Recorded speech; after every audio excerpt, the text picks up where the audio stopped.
Nos da mucho gusto en esta mañana, a través del internet y las redes sociales, llevar a millones de personas ya ahorita en vivo, que están comunicándose y sintonizando esta conferencia a través del internet y de los medios de comunicación masivos, el libro de Daniel.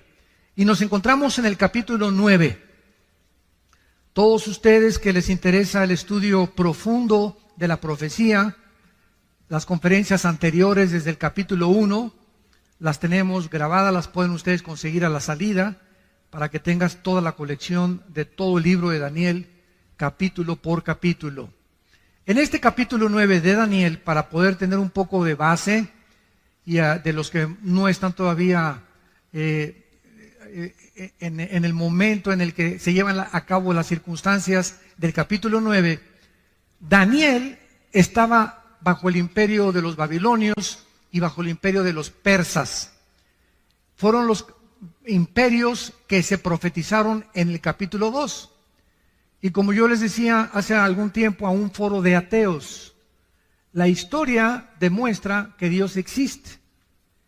La existencia de Dios se puede probar filosófica, histórica, genética, física, biológicamente, de muchas maneras. Epistológicamente también, cosmológicamente también, a través del universo. Pero una de las evidencias más grandes de la existencia de Dios es que la Biblia nos muestra con un orden perfecto de qué forma los imperios a través del tiempo han ido sucediéndose uno detrás de otro, exactamente con la misma cronología que la Biblia lo estableció hace más de 2.700, 2.800 años. ¿Qué les estoy diciendo? Que la Biblia es más moderna que el periódico de mañana en la mañana.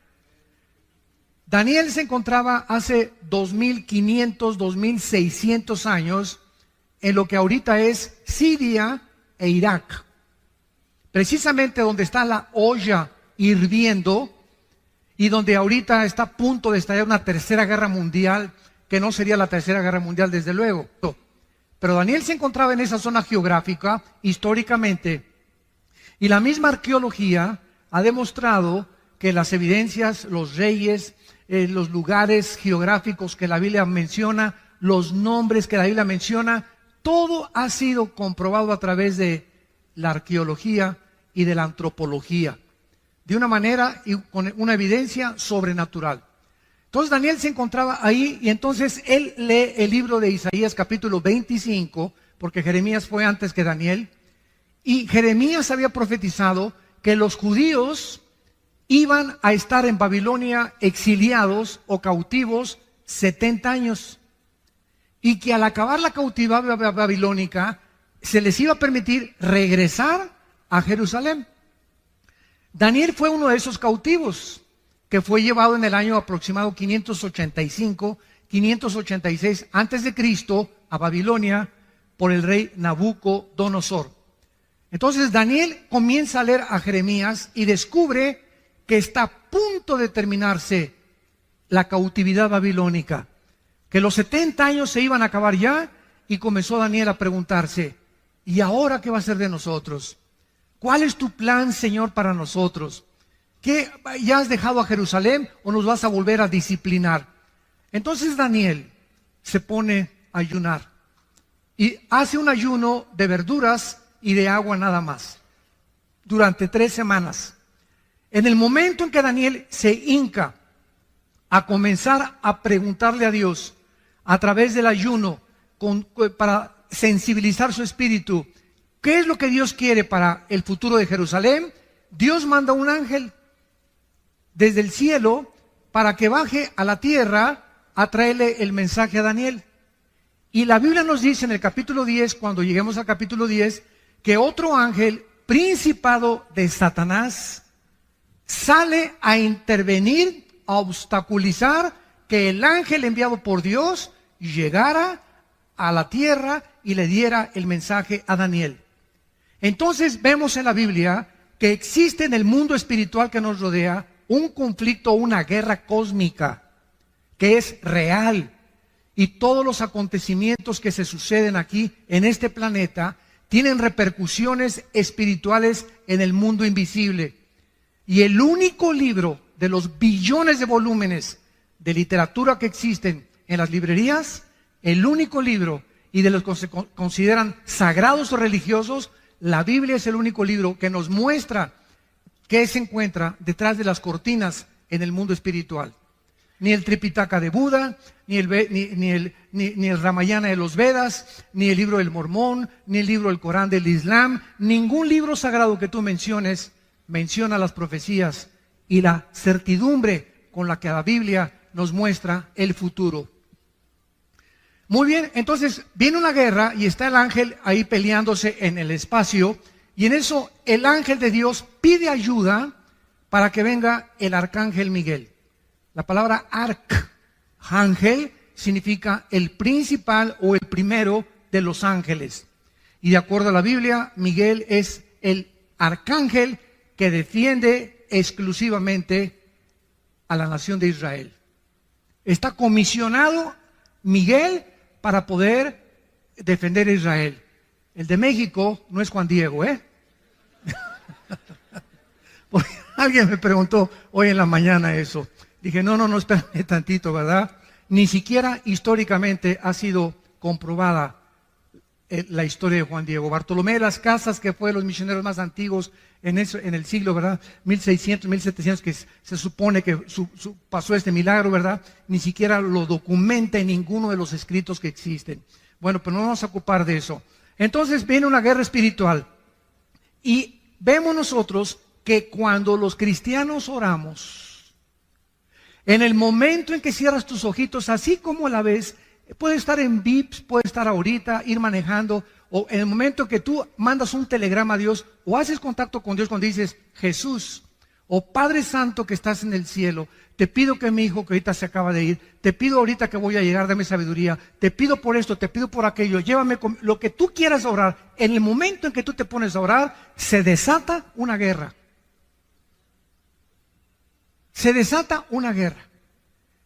Si había demonios que iban a tratar de detener en la carretera a tu hijo, en el momento en que tú despides a tu hijo y lo bendices, y le dices, en el nombre de Jesús te bendigo, y te pido, Señor, que lo guardes, inmediatamente responden los ángeles de Dios para frustrar e impedir y abortar tal vez un crimen, un asesinato o un accidente.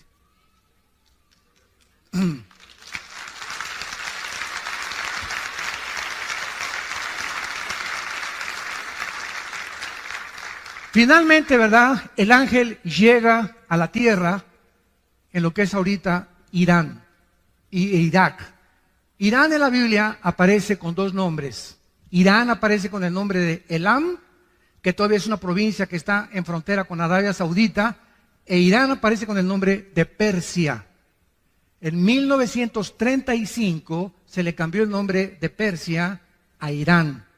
Entonces, todas las naciones que nosotros encontramos, todas las naciones, cerca de 200 naciones que hay ahorita en el mundo, tienen el mismo origen en el capítulo 10 del libro del Bereshit, que es el Génesis. Ahí en el capítulo 10 del Génesis está el origen. Ningún libro de historia, ningún historiador, ningún lingüista, nadie puede decirte el origen ni de las lenguas, ni tampoco de las naciones. Han ido apareciendo por aquí y por allá, pero no el por qué aparecieron y de dónde surgieron los tres grupos o la raza humana, que son los jafetitas, que son los hijos de Jafet, los semitas, que son los asiáticos, y los camitas, que son los africanos. Toda la raza humana, de acuerdo a la Biblia, desciende de tres hombres, hijos de Noé. Jafet fundó todo lo que es el mundo de Europa, que es todo el mundo, ¿verdad?, de la raza blanca. Los semitas, todo lo que es el Medio Oriente y el Asia, y los hijos de Cam fundaron el continente africano. Entonces, esto es maravilloso porque nosotros podemos continuar buscando y escarbando el origen de todas las cosas. En el capítulo 9, versículo 20, vamos a abordar nuestra conferencia y vamos a iniciarla con la lectura de la comunicación de los ángeles a Daniel. Dice así, Daniel 9, versículo 20. aún estaba hablando y orando y confesando mi pecado y el pecado de mi pueblo Israel, y derramaba mi ruego delante de Jehová mi Dios por el monte santo de mi Dios, aún estaba hablando en oración cuando el varón Gabriel, ¿se acuerdan de Gabriel? Fue el que se le apareció a la Virgen María. Fue el que le dijo a María: el santo ser que nacerá en tu vientre será llamado Hijo de Dios. Es el mismo ángel mensajero principal o el correo de Dios. Gabriel, dice la Biblia, es el que Dios envía para darle el mensaje a Daniel. Y dice Daniel: a quien había visto, versículo 21, en la visión al principio, volando con presteza, vino a mí a la hora del sacrificio de la tarde. Y escuchen ustedes lo que dice el versículo 22. Me hizo entender. Todos nosotros tenemos un entendimiento limitado. Cuando yo digo he comprendido algo, estoy hablando, lo he comprendido el 100%.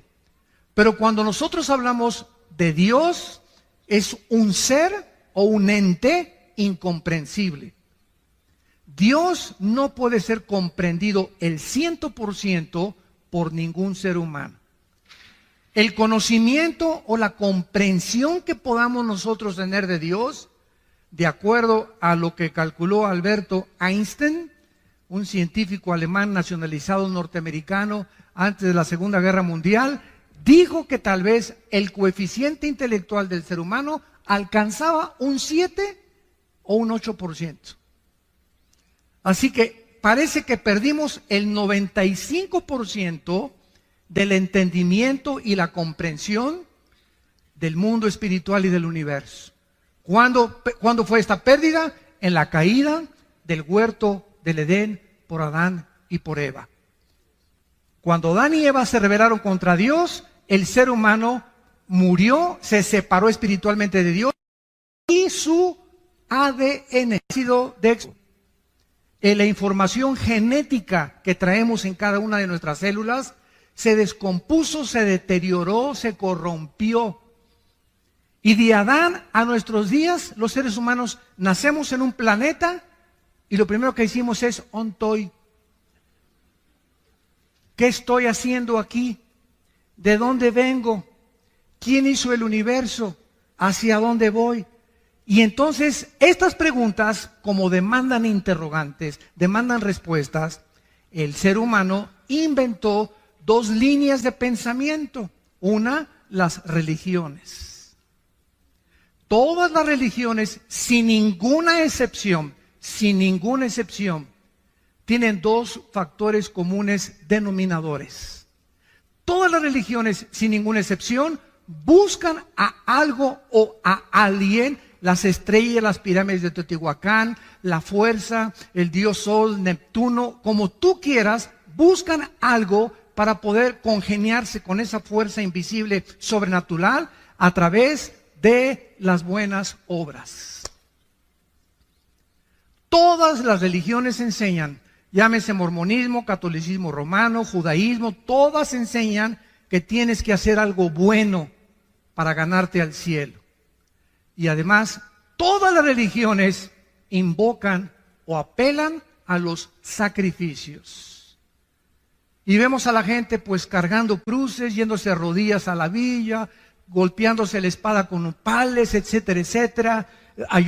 Sería el colmo, ¿verdad?, que los cristianos digan, es que voy a ayunar para que Dios sane a mi hija. O voy a ayunar para que pueda Dios darle la escuela a mis hijos. Dios no... Si el arcángel le dice, oye señor, ya tiene una semana sin comer Juanita, ¿le sanas a su hija? Oye, qué Dios tan misericordioso, ¿no? Que está esperando, ya me viste señor, ahora sí me tengo una semana sin comer y sin beber agua, señor, ahora sí me sanas a mi hija. Así es, quería que te sacrificaras y ya que te viera como la lengüita, como los perritos ladrando, entonces voy a sanar a tu hija. Nunca ayunemos para echarle manita de puerco a Dios. Nunca, el ayuno no es para eso. El ayuno es para buscar su voluntad en la Biblia. Y si no tienes tiempo de la Biblia, no ayunes. Porque si tratas de ayunar y te vas al trabajo o tienes diabetes, olvídate, ¿verdad? Vas a acabar en el psiquiátrico o en la otra vida. Entonces tenemos que entender claramente, ¿verdad?, la razón por la cual Dios nos dice eso. Y esta es la razón por la cual dice el versículo 22, que Dios tuvo que mandar, esto es antes de Cristo. El Espíritu Santo en el Antiguo Testamento no había bajado. Los ángeles bajaban al mundo y le daban a los seres humanos, como en el capítulo 18 de Génesis, que baja Cristo con 2 ángeles, a hablarle a Abraham y a decirle lo que iba a hacer con Sodoma. Personalmente, verbalmente hablaban los ángeles. Y entonces el ángel le da entendimiento, tiene la facultad a los ángeles de hacer entender las cosas antes de que Cristo viniera. Jesús dijo, cuando Él venga, Él los guiará a toda la verdad. Entonces, ahora tenemos el Espíritu Santo y el Espíritu Santo usa la Biblia. Entonces, el ángel es enviado para darle entendimiento de los futuros planes a Daniel y para que entendiera cuál es el futuro del mundo de Israel. Y dice el versículo 22, y habló conmigo diciéndome, Daniel, ahora he salido, fíjate, para darte sabiduría y entendimiento, o sea, algo que Daniel no tenía, y algo que nosotros por naturaleza no tenemos. Todos los seres humanos nacimos alejados de Dios. Romanos 3:23, por cuanto todos pecamos y todos fuimos alejados de la gloria de Dios. Nacemos con entendimiento para las matemáticas, para la física, para la biología, pero nacimos con un entendimiento cero absolutamente de las cosas espirituales. Y como somos seres espirituales, buscamos a través de ¿qué cosa? De la brujería, cartas tarot, bola de cristal, invocación a los muertos, reuniones de mediums, invocar al espíritu de Cuauhtémoc, al espíritu de Achencha que venga, buscar a través de las manifestaciones místicas del budismo zen, de la meditación trascendental, comunicarnos con algo, con alguien, por la espiritualidad, porque somos seres espirituales. Tú nunca vas a ver un conejo así en el campo, y menos a Chita. Somos seres espirituales porque fuimos creados a la imagen y semejanza de Dios. Ahora, si queremos comenzar a entender las cosas espirituales, Jesús dijo en Mateo 11, 25 al 28, Padre, te alabo, porque estas cosas, las cosas invisibles que nadie conoce, las escondiste de los sabios y de los entendidos y se las revelaste a los niños. Vengan a mí todos los que están trabajados y cargados, y los haré descansar. Y Jesús dice algo asombroso en este pasaje. Nadie conoce a Dios sino yo, y aquel a quien yo se lo quiera revelar. ¿Qué dice la Biblia? Que no importa cómo busques a Dios, a través de la marihuana, a través de los hongos alucinantes, a través del peyote, a través de la meditación trascendental, a través del budismo, todos son caminos que parecen derechos, pero ninguno te lleva a Dios. Si alguien quiere conocer las cosas espirituales y al Dios vivo, único y verdadero, es a través de Jesucristo. Nada más.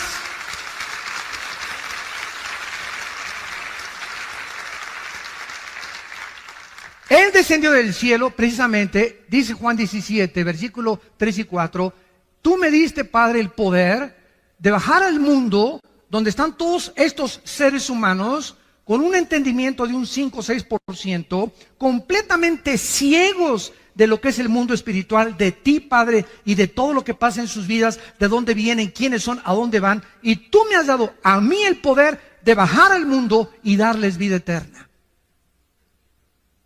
Y esta es la vida eterna, que te conozcan. A ti, al único y vivo verdadero Dios, y a Jesucristo a quien has enviado. ¿Pueden ustedes comenzar ya a entender algo? Sin Jesucristo no podemos nosotros conocer nada de Dios. Ahora, cuando Jesucristo les dijo a los discípulos, me voy, ahí nos vemos. Imagínense los discípulos, oye, espérame tantito, ¿cómo que te vas? Que tú nos has traído las palabras de vida eterna. Ahora sabemos que tú vienes de Dios y que regresas a Dios. pero ¿cómo nos vamos a quedar huérfanos? No, espérenme tantito. Dice, voy yo a mandar al Espíritu Santo que baje al mundo, y Él cuando entre a ustedes, ya no como en el Antiguo Testamento, que venía y se iba, y Dios hablaba a través de voces, a través de profetas, a través de experiencias místicas, a través de sueños. Dice Hebreos 1, versículo 1, Dios había hablado muchas veces, de muchas formas, a través de los profetas, ahora nos ha hablado por el Hijo. Cristo es la última palabra que Dios nos ha dado. Y el que no escucha al Hijo no tiene la vida. Estás escuchando voces extrañas. Si no es la voz del Hijo, estás escuchando la voz del enemigo. Y ahora el Espíritu, cuando recibes a Cristo, entonces por eso reciban a Cristo, por favor. Ese es el mensaje, es la carta que le entregamos al mundo. Abre tu corazón a Cristo, porque cuando le abres tu corazón a Cristo y crees que en la cruz Él paga por tus pecados, Él entra a tu vida en la persona del Espíritu Santo. Y el Espíritu Santo te comienza a destapar la calabaza que tenemos aquí. Y entonces, como cuando llegas a una clase de japonés, puros signos y no entiendes nada. Ah, pero está el maestro japonés. Mira, esa es la A. Ah, si usted no me dice cuál es la A, yo no voy a decir, pues yo creo que esta es la A. No es lo que tú creas, es lo que es. Pues yo creo que Dios es así. Pues Dios no tiene esa chance que fueras así ni pensaras así. Pues yo pienso que Dios va a mandar a todos al cielo y que nadie se va a condenar. Es lo que piensa mi achincha también. Dios no nos llega a nosotros que nosotros determinemos cómo es Él. Él es el que nos quiere revelarse. ¿Cómo es Él? A través de su Hijo. Y una vez que tienes a Cristo, vienes a la Biblia y Dios usa nada más la Biblia. No usa ningún otro libro más que la Biblia. Y a través de la Biblia, ya con el Espíritu Santo, comienzas a leer.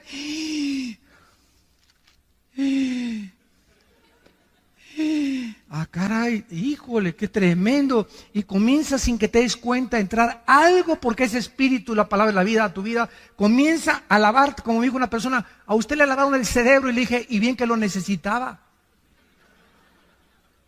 Pero un buen lavado que necesitamos. ¿Qué filosofías? ¿Qué Nietzsche? ¿Qué Marx? ¿Qué Freud? ¿Qué Darwin? ¿Qué puros hombres? Ninguno de ellos fue Dios. Ninguno de ellos murió en una cruz para pagar por nosotros. Es Cristo el único que Dios escogió para darnos a conocer al Padre. Entonces, esta es la razón por la cual necesitamos para entender. Este es el problema del ateísmo. Por ejemplo, el ateísmo es un problema de seres humanos con mente de caracol, con mente de ostión, ¿verdad? Con un 5 o 6%, que porque no quieren entender a Dios. ¿Y por qué? Siempre el argumento de los ateos. Si Dios es Dios, ¿por qué permitió a Satanás? ¿Y por qué permite el mal? Por eso el 95% de los ateos son hombres amargados. El 95% de los ateos son personas amargadas contra alguien que no existe. Qué ridículo, ¿no? Persiguen toda su vida y atacan toda su vida a alguien que no existe. Esto es increíble, ¿verdad? Es contradictorio de una forma intelectual y filosófica, pero es el problema del ateísmo. Oye, espérame, señor ateo, ¿tú reconoces que tu mente es limitada? Sí. Bueno, si tú reconoces que tu mente es limitada, ¿puede un niño de 3 años de edad entender la ecuación de Alberto Einstein, E igual a mc al cuadrado? ¿Qué es la teoría de la relatividad? No, pues tú eres igual que ese chamaco, cabeza y calabaza. ¿Quieres con tu mente limitada entender los pensamientos, suponiendo y asumiendo ya que existe Dios? Tiene que ser infinitamente superior a lo que nosotros nos podemos imaginar. Y si Él no baja y Él no nos revela y nos dice cómo es inútil tratar en nuestra limitación de comprenderlo. Es imposible. Y se dan cuenta por qué el ateísmo es una filosofía insostenible dentro de la misma lógica y la misma filosofía. Es ridículo. Es una soberbia impresionante. Es que si yo fuera Dios, bueno, pues no eres Dios. Cabeza de langosta. Le dice en esta oración, versículo 23, al principio de tus ruegos, le dice el ángel, fue dada la orden, Daniel. Y yo he venido para enseñártela, porque tú eres muy amado. Porque tú eres muy amado. Romanos 8, 28 y 29, ¿se acuerdan? todas las cosas contribuyen a nuestro bien, a los, no a todos, a los que aman a Dios. Si tú amas a Dios con todo tu corazón y con todas tus fuerzas, no hay nada que ahorita estés pasando, no hay nada. El problema que tú me digas que tienes ahorita, que no esté Dios trabajando a tu favor. Aunque ahorita parezca que las circunstancias están en tu contra, hay un mundo invisible espiritual en actividad de poder de Dios que está obrando, que esto que parece que está en tu contra, lo va a convertir Dios para tu bien. Sigue confiando en Él. Guarda silencio en Jehová y Él te concederá las peticiones de tu corazón. Tenemos que, y esto es lo que es la fe, ¿verdad? Entender que Dios está de nuestro lado. Si Dios con nosotros, ¿quién contra nosotros? Tarde o temprano José fue vendido por sus hermanos. Imagínense a José. Imagínate que tus hermanos te saquen a patadas de tu casa y que te venden, que te lleven allá a Tepito, que te lleven allá a Ciudad Neza. ¡Ay, llévense a que póngalo a repartir droga, póngalo a pedir limosna y que te corran de tu casa! ¿Qué emoción y sentimientos invadirían tu ser? La amargura y el rencor contra tu familia. Mi propia familia me escupió y me sacó y me corrió. Y lo vendieron a José y se lo llevaron hasta Egipto. Y ahí en Egipto entra a trabajar con el capitán, ni más ni menos, de la guardia del faraón. Y cuando el faraón, se va el jefe de ahí de Egipto, el faraón se va a un viaje, no misionero, ¿verdad? Se fue un viaje de guerras que tenían conflictos, se queda la esposa del faraón, ¿verdad? Solita, y le decían la leona del Lerma. Era una mujer insatisfecha sexualmente. Y agarra a Josecito, ¿verdad? Pepinillo, ven para acá, le voy a para maravillosa, para que se acueste bien con Tito. Y lo agrede, y lo agrede, y lo agrede a Daniel. Y por no meter y se echa a correr porque el temor de Dios, agarra su saco ella, llega a Potifar, el capitán de la guardia, y le dice: entonces, este hombre, ¿verdad?, me quiso violar, y lo meten a la cárcel, todavía que lo venden sus hermanos, todavía que se va como esclavo, todavía que lo meten a la cárcel, sale de la cárcel, pasan muchos años, viene el hambre en Egipto, él comienza a guardar la comida para sus hermanos, y cuando sus hermanos lean el capítulo 50 del libro del Génesis, que es donde acaba, llegan los hermanos a Egipto, y José los ve. Él ya era gobernador de Egipto, porque lo hace el faraón, el gobernador de Egipto. Al ver a sus hermanos se ponen a llorar. ¿Cómo es posible? Te vendimos y todo. ¿Y saben qué contesta José? Ustedes buscaron un mal contra mí, pero Dios lo convirtió para el bien. Por eso los perdono.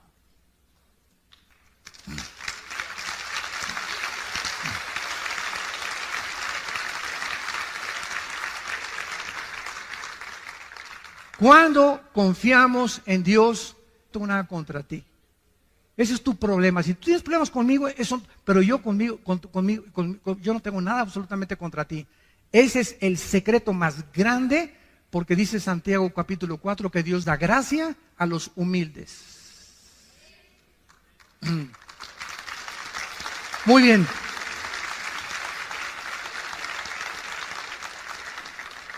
Y entonces el ángel le revela lo que se conoce en la Biblia como, yo le llamo el fundamento, yo le llamo a esta profecía de Daniel el fundamento de la escatología.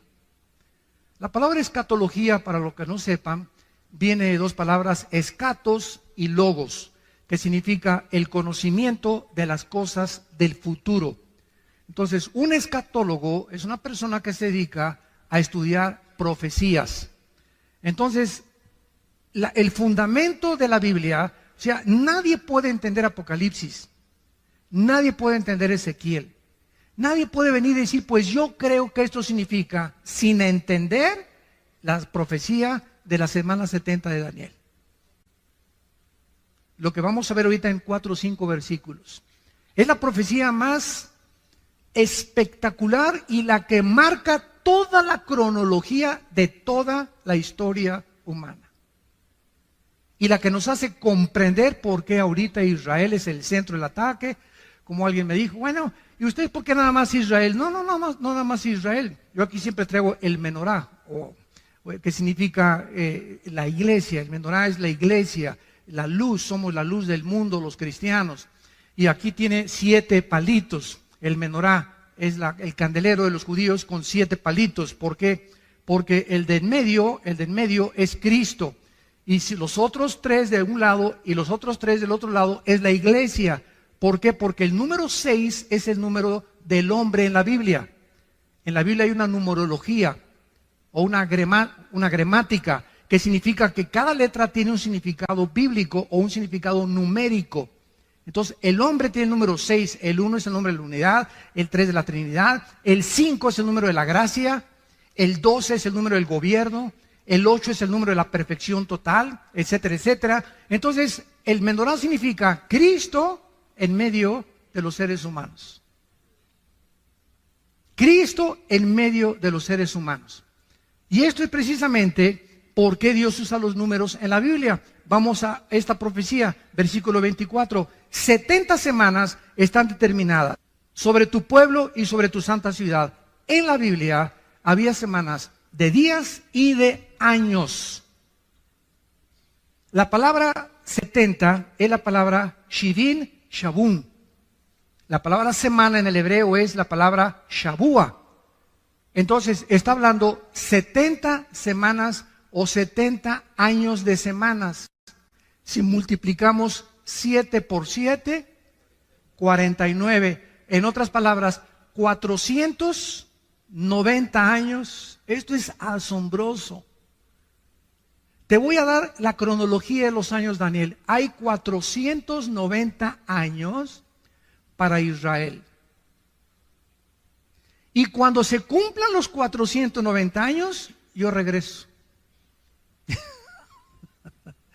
Y cuando los más grandes físicos, matemáticos y aquellos que han estudiado las leyes de las probabilidades también matemáticamente en la Biblia, matemáticamente también se demuestra que la Biblia es algo sobrenatural, han calculado exactamente la cantidad de años que se profetizó. Se lo voy a dar resumidamente para después abordarlo poco a poco.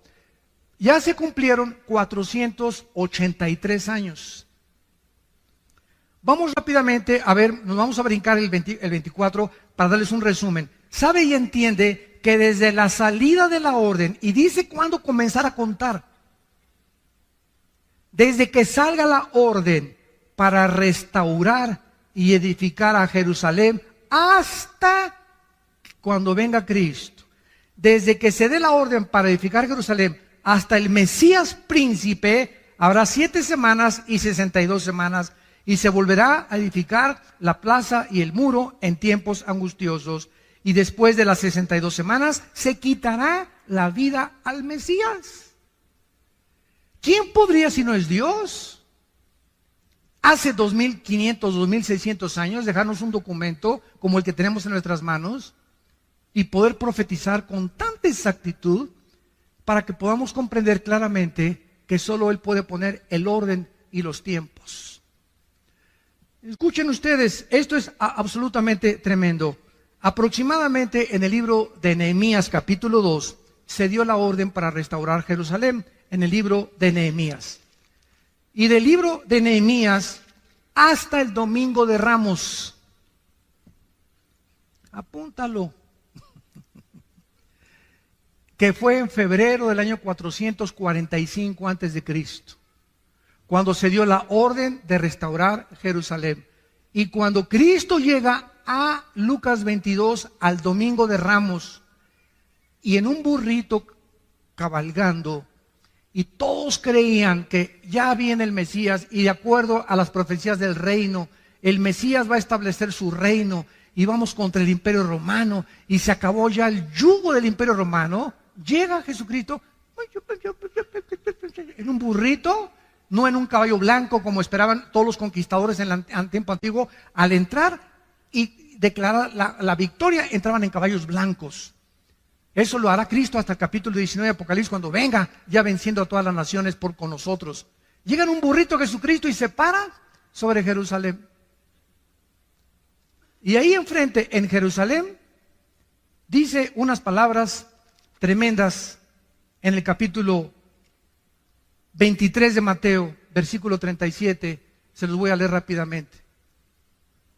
Jerusalén, Jerusalén, que matas a los profetas y apedreas a los que te son enviados.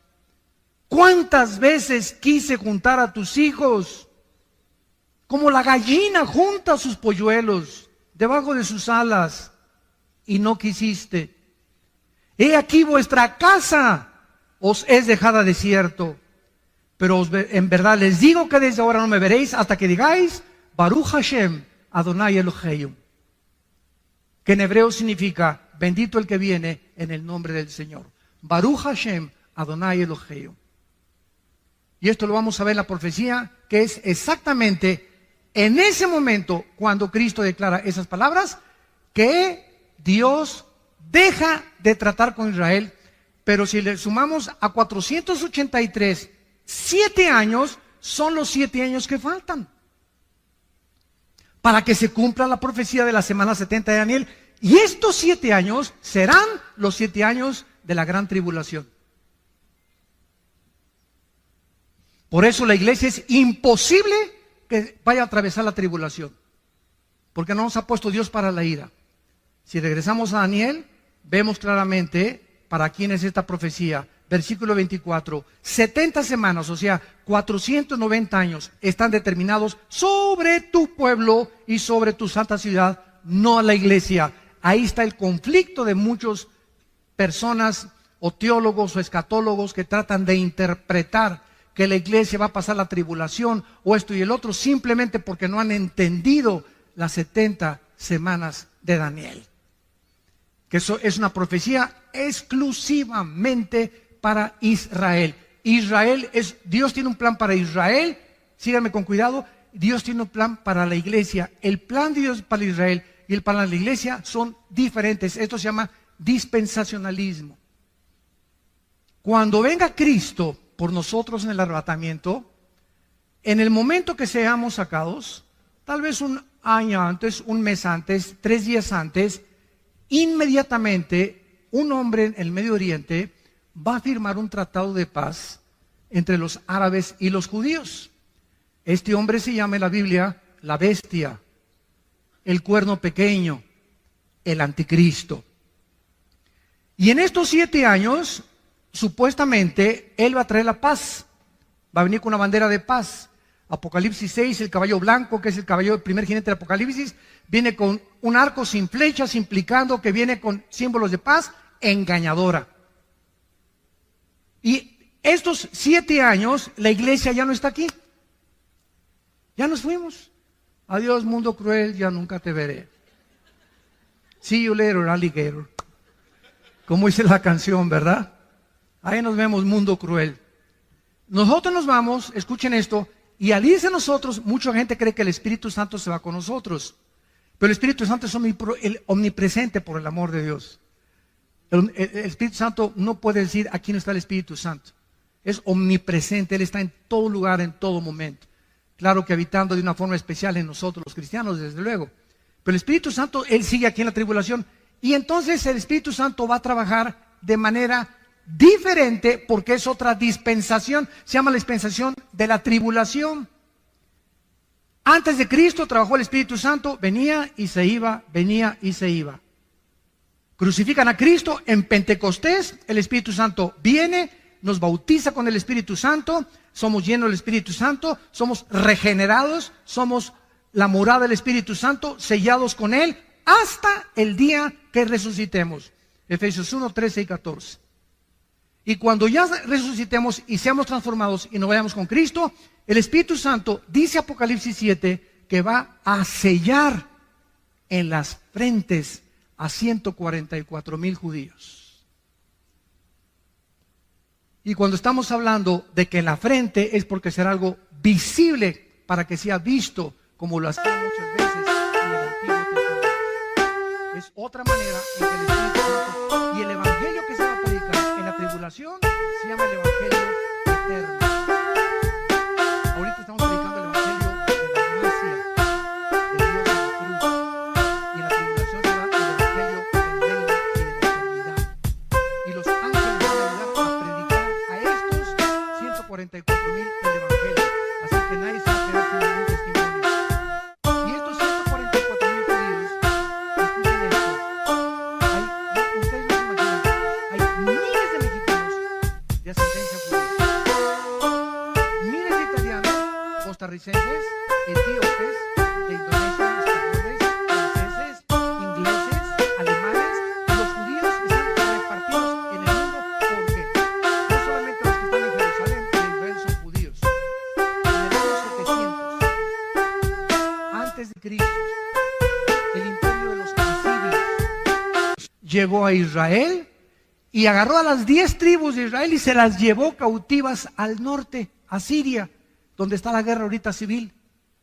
Y desde el año 700 hasta nuestros días, estamos hablando de 2700 años, los judíos se perdieron y se dispersaron y se mezclaron con todas las naciones del mundo. Y hay judíos rusos, judíos negritos, judíos blancos, judíos mexicanos, etcétera, etcétera. Así que estos 144,000 judíos, muchos creen que solamente van a salir de Israel. No es verdad. Están mezclados en miles, en cientos de naciones, perdón. Decenas de naciones. Somos 200 naciones ahorita en el mundo. Entonces, es la forma como va a operar el Espíritu Santo en aquel tiempo. Regresamos a Daniel y rápidamente dice: 490 años, 70 semanas están determinadas sobre tu pueblo, sea Israel, y sobre Jerusalén. Lo que se enumera a continuación, que es lo que se conoce como las 6 profecías para la nación de Israel. Número 1, versículo 24. Dice así: para terminar la prevaricación, vamos a profundizar mucho en esto, y es importante conocer el significado de las raíces hebreas, de las palabras que se tradujeron al castellano. La palabra prevaricación en el hebreo es peshá, con P de papá y SH, así como suena peshá. Esta palabra se usa el 90% en el Antiguo Testamento y se traduce rebelión. Cuando un hombre es peshá, es un hombre rebelde. O cuando es peshá, es algo que una rebelión que está propagando contra alguien. Entonces, Dios está diciendo: van a pasar 490 años hasta que se termine la rebelión. O sea, el pueblo judío actualmente está en rebelión contra Dios. ¿Sabían ustedes, verdad? Gracias a Dios que hay, se calcula, 150,000 judíos, estoy hablando étnicamente, que ya aceptaron a Yeshua o a Jesús como su Salvador. Y se llaman congregaciones mesiánicas. Y casi siempre cuando hay un movimiento en la historia cristiana que se está gestando, por ejemplo, viene el movimiento carismático y se fueron a un extremo. Viene el movimiento de las lenguas y se fueron a un extremo. Viene el movimiento del mesianismo y se fueron a un extremo. Pero todo tarda tiempo porque somos bien imperfectos. Somos bien imperfectos.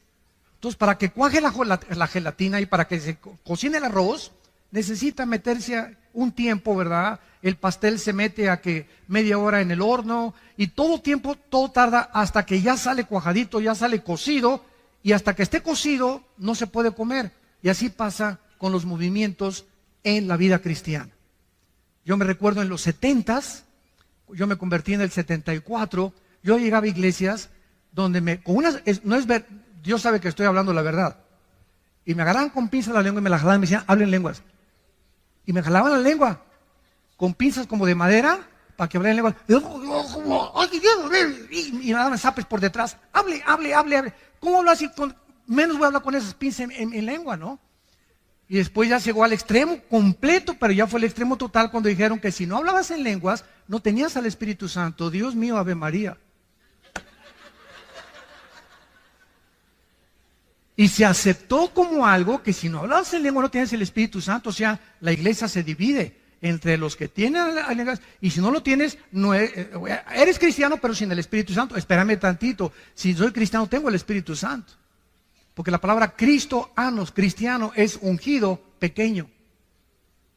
¿Quién es un cristiano? No es el que va a la iglesia, no es el que pertenece a una religión, no es el que es bautista, presbiteriano, nazareno, o Villanueva para México, Amistad Cristiana. Es la persona que tiene al Espíritu Santo, no importa dónde tú vayas. Claro que tiene que ser congregación que tenga las bases, la autoridad de la Biblia, desde luego, ¿no? Pero lo que nos hace cristianos no es el edificio ni la denominación, ni el bautizo, sino tener al Espíritu Santo. Es lo que te hace cristiano. Y eres mi hermano y mi hermana en Jesucristo. Entonces, esta rebelión contra la autoridad de Dios se va a terminar. Veamos en Zacarías capítulo 12. Zacarías 12. Ahí brínquense unas páginas después. Sigue Joel, de Daniel, Jonás, Nahum. Como unas 20 páginas, yo creo. Y llegamos a Zacarías 12. ¿Se acuerdan la expresión de Cristo cuando llegó a Jerusalén? Que acabamos de leer en Mateo 23. Hasta que digas Baruch Hashem Adonai Elohim, no me verán hasta que digan bendito el que me ha nombrado. O sea, ustedes los judíos que me crucificaron y le gritaron a Pilato, sobre mí sea la sangre, sobre nosotros sea la sangre, cayó la maldición sobre ellos. Y hasta este momento, dice 2 Corintios capítulo 3, que el pueblo judío tiene una venda que hasta que se conviertan es quitada por Cristo. Entonces tú vas a Jerusalén, los que han ido, nos han acompañado en los viajes, mi hijo Alan acaba de regresar hace 2 semanas de Jerusalén, se llevaron como 40, 50, 60 personas. Si tú vas a Jerusalén o vas a Israel, vas a encontrar a cantidad de judíos vestidos de negro, con cairelitos aquí, con su sombrerito. Se llaman judíos ortodoxos. Nos odian. Con odio jarocho. ¿De veras?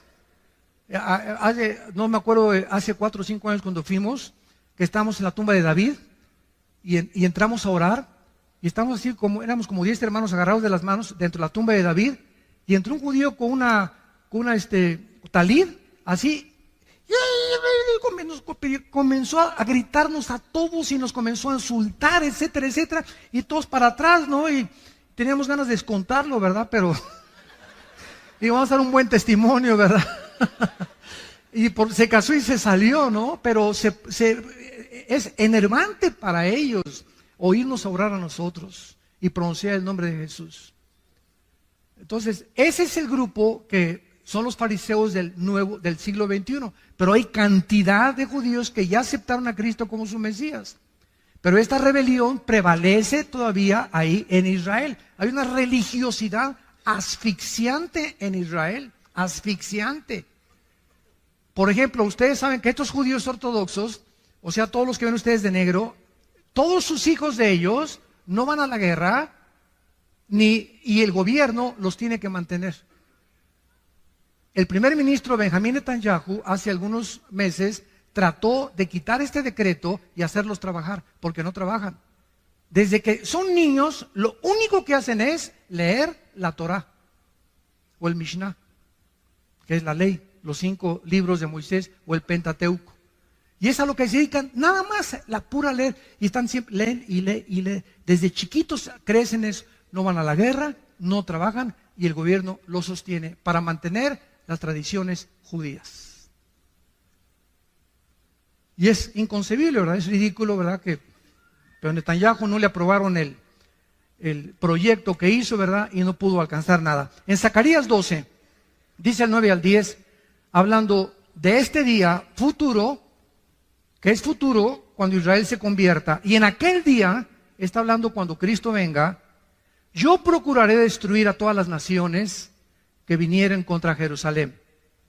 Y derramaré, escuchen, derramaré hasta ese tiempo, derramaré sobre la casa de David y sobre los moradores de Jerusalén espíritu de gracia y de oración, y mirarán a mí a quien traspasaron. Y llorarán como se llora por hijo unigénito, afligiéndose por él, como quien se aflige por el primogénito. No será hasta que Él venga y lo vean con sus llagas en las manos. Y digan, caray, Él era Jesús.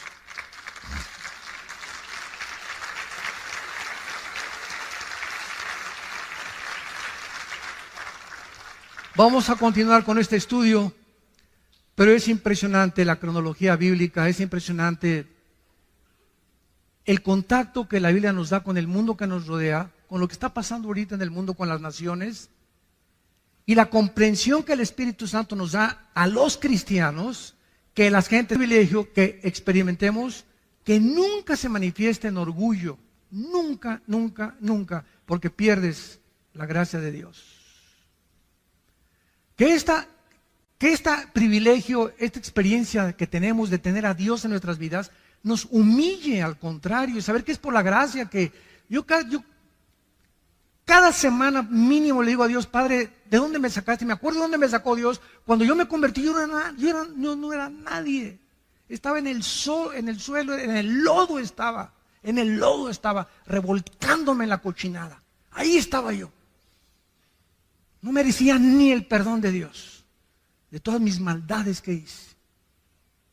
De ahí nos sacó, de una cantera, de una roca, de ahí nos sacó Dios y comenzó a trabajar como los escultores y con el cincel, con el martillo y el cincel, a sacar la figura de David de una escultura, de una roca, las figuras que hacen los escultores, ¿verdad? Así Dios, de una piedra que éramos nosotros, de un carbón, nos está convirtiendo en diamantes a los cristianos. Y por eso es tan importante el sufrimiento en los cristianos y las pruebas en los cristianos. Como decía Churchill, el primer ministro de Inglaterra, cuando hace calor no te salgas de la cocina. En el momento que vienen las pruebas, ya no sé cristiano, parece ser cristiano y parece... Ay, y en la iglesia hay problemas. No estás en Disneylandia, hijo. No estamos todavía en Reino Aventura.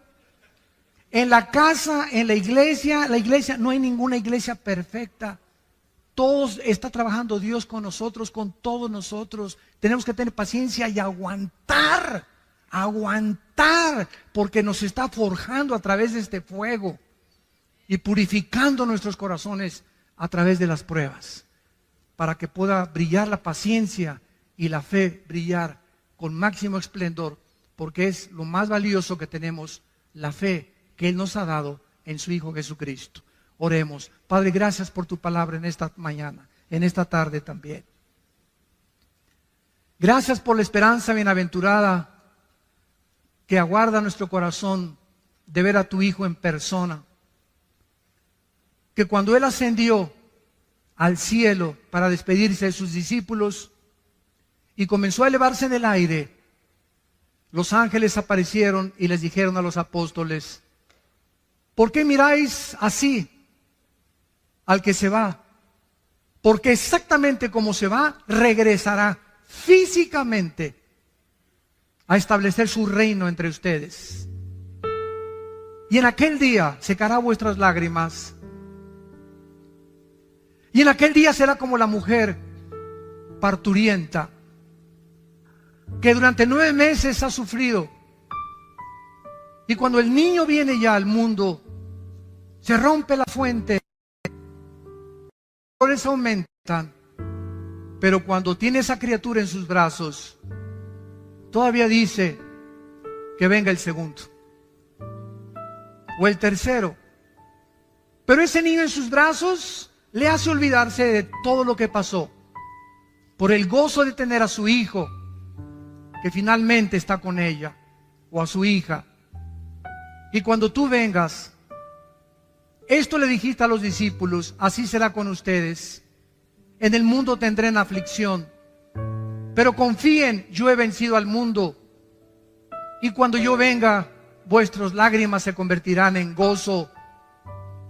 Y nadie les volverá a quitar su gozo, porque ya no habrá muerte, ni enfermedades, ni sufrimientos, ni fricciones, porque todas las cosas serán hechas nuevas.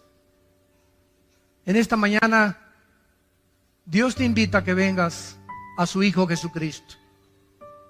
Lo que no has entendido, seguirás sin entendiéndolo, porque no lo tienes a Él. Pero en cuanto tú lo invites a tu vida, Él entrará a tu corazón, te quitará las vendas que cubren tu mente ahorita espirituales, y comenzarás a comprender las cosas profundas de Dios. ¿Qué tengo que hacer?, me preguntarás. Simplemente, en este instante, con tu rostro inclinado, con toda la sinceridad de tu vida, dile: perdona mis pecados, Señor. Creo que en la cruz tu Hijo pagó por ellos con la sangre que Él derramó. Creo que a los 3 días se levantó de los muertos, y te pido, Jesús, porque sé que vives, que en este instante entres a mi vida como mi Señor y mi Salvador. En tu nombre perfecto, santo y eterno te lo pido. Amén.